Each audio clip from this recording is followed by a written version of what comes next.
Buongiorno amici di mattoscacco.com e ben ritrovati in questo nuovo video. Oggi andiamo a vedere una trappola all'interno della difesa Caro-Can. Come ben sai, questo tipo di difesa viene messa in pratica dopo E4, C6, D4, D5. Diciamo che è una sorta di difesa francese speculare, perché la francese ha lo scopo di spingere E6, D5, invece la Caro-Can spinge C6, D5 e si riserva di spostare questo pedone in E dove meglio ritiene all'interno della partita. D4, D5 e 5 alfiere F5. Questa è una delle mosse più giocate. L'idea è quella di mettere fuori il proprio alfiere dalla catena di pedoni dopo la spinta E6 in modo tale che il nero non abbia il solito problema di dove mettere l'alfiere in C8, ok? Questo alfiere ammetto che è molto fastidioso per il bianco, perché anche il bianco vorrebbe conquistare una bellissima diagonale con il suo alfiere D3 in modo tale da riuscire appunto ad avere un po' più di area, altrimenti insomma diventerebbe difficile anche capire dove mettere questo povero alfiere. Dunque il bianco dice: ma se ti dico, io ti gioco l'alfiere D3 e ci cambiamo gli alfieri. Dopo il cambio degli alfieri ovviamente non si cattura di pedone ma di donna. E ora E6. Diciamo che il nero ha ottenuto il suo scopo, pedoni su case bianche e alfiere forte su case scure. C'è anche da dire che è vero che questo alfiere è forte, però qui non può andare perché c'è il pedone del bianco, qui non può andare perché c'è il pedone del bianco, potrà andare qui ma basterà una semplice C3 per fermare questo alfiere, dunque è tutto da vedere. È il turno ora del bianco che gioca cavallo F3 o cavallo in E2, vanno bene entrambe le situazioni. C5 con l'idea di rompere questa catena di pedoni alla base. Ora ovviamente uno scacco di questo tipo con attacco doppio in questo caso non avrebbe alcun tipo di effetto, poiché il nero può rispondere con donna in D7. Quindi si minaccia la donna, si tiene il punto, si propone il cambio delle donne, nulla di che. Motivo per cui su C5 la risposta più forte è la giocata C3. Anche il bianco ora ha una bella catena di pedoni che è ovviamente ben protetta. A questo punto va in gioco la trappola del nero. L'idea è quella di giocare cavallo in E7, anche perché in F6 poverino non può andare, in H6 abbiamo detto che è meglio non mettere questi cavalli, deve andare in E7, con l'idea di poter riposizionare in futuro questo cavallo in un posto migliore, che sia F5 o che sia G6. A questo punto il bianco dice: ora sì che ha senso fare scacco in B5, perché attacco B7, faccio scacco e attacco anche C5, quindi ho un attacco triplo.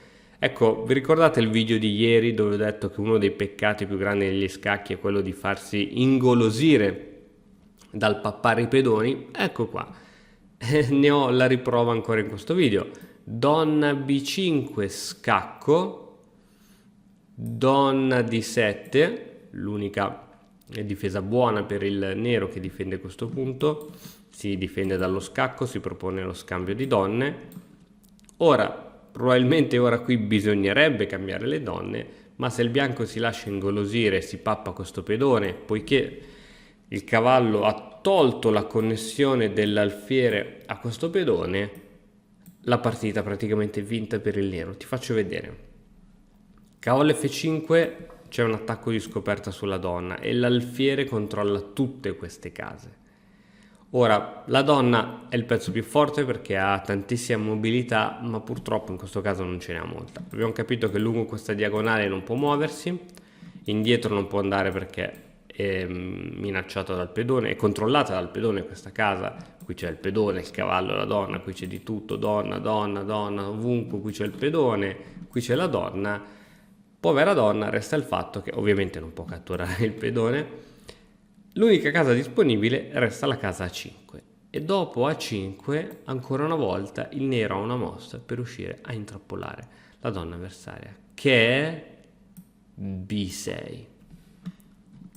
Questa casa è controllata dal cavallo, controllata dalla donna avversaria, dall'alfiere, donna avversaria, alfiere, alfiere. E qui dopo 10 mosse, perché siamo solo alla 10ª mossa, il bianco ha perso la donna.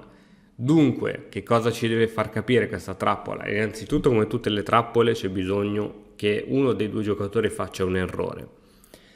E che cosa ci fa capire? Che andare in giro a zonzo per la scacchiera con una donna con la speranza di catturare un pedone non è cosa buona e giusta, anche perché diamo la possibilità al nostro avversario di continuare il proprio sviluppo, di mettere i pezzi nelle case migliori, mentre noi siamo in giro sempre solo con un pezzo, cercando di catturare un pedoncino, e poi rischiamo quasi sempre di rimanere intrappolati.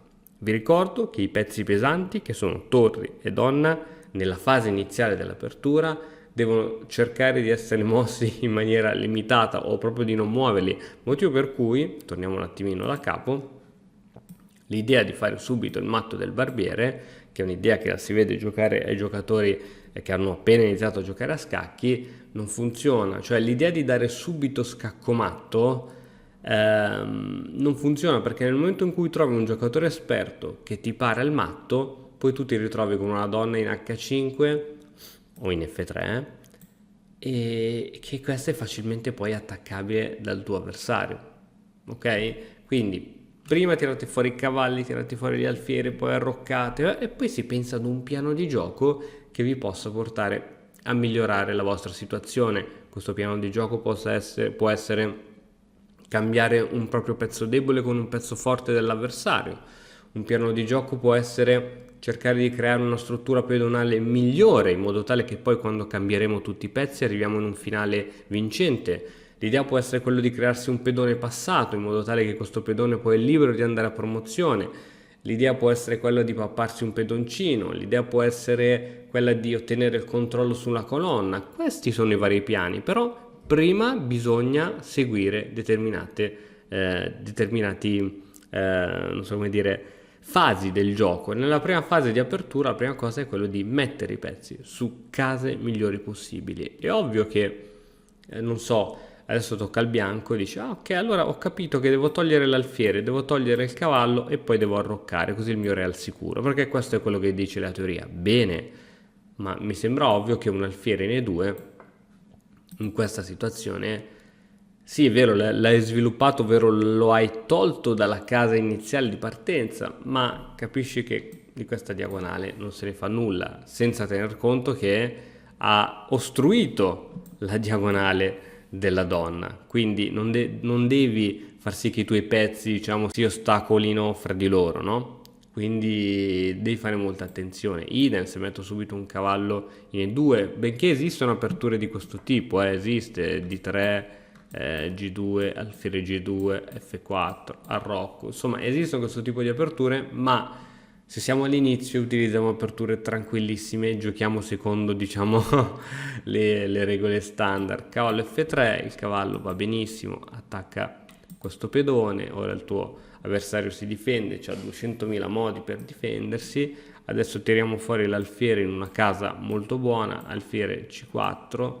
Ebbene, adesso arrocchiamo. Una volta che abbiamo arroccato, pensiamo come sviluppare gli altri pezzi, poi creiamo un piano di gioco.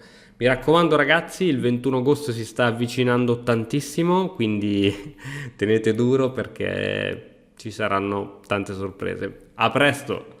E ora, per continuare, che cosa posso fare? Beh, innanzitutto ti consiglio di iscriverti al nostro canale in modo tale da non perderti le nuove video lezioni. E poi puoi vedere il video che è stato più cliccato in questa settimana. Ci vediamo, ciao!